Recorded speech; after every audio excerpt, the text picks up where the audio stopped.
Today we are making gingerbread soap for the holidays, and I am using my fragrance oil to color the top half of my soap.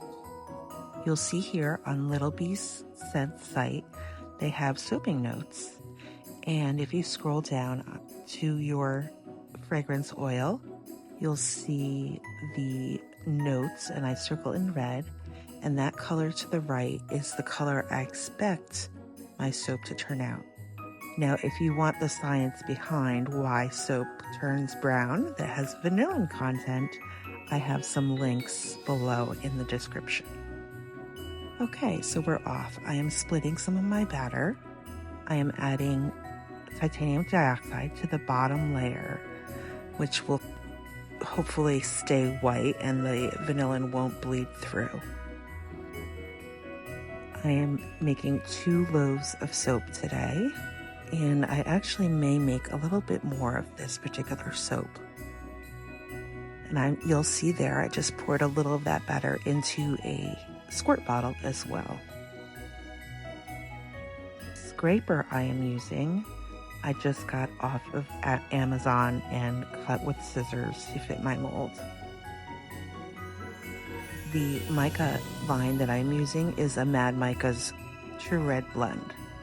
I had a little trouble with the second one, but I eventually managed to make it happen. Okay, so here's the top layer.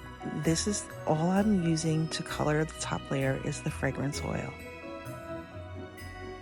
You'll see I'm pouring it in now. And that layer, this second loaf, it broke through a little bit, but that's okay. And I'm going to be using a spatula and making a little peak. And I forgot to film it, but I do use that squirt bottle of extra batter that's white, and I make like a little peak. You can see it here of white, and it kind of looks like snow on top of a roof or a snowdrift or something like that, and I thought it looked cute. Now these embeds that I'm putting on, I made beforehand. They are melt and pour glycerin embeds. And I'm putting this on a heating pad. I didn't want to pop these. I didn't want the embeds to melt.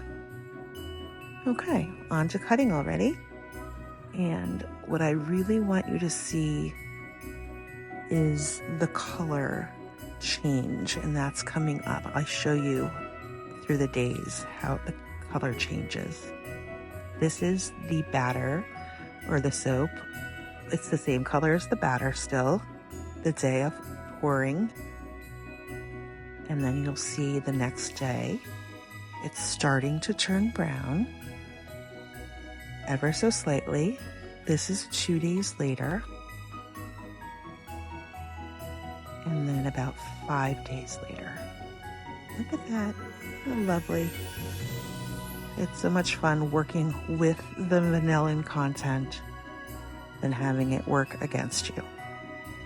Thanks again for watching. I appreciate it.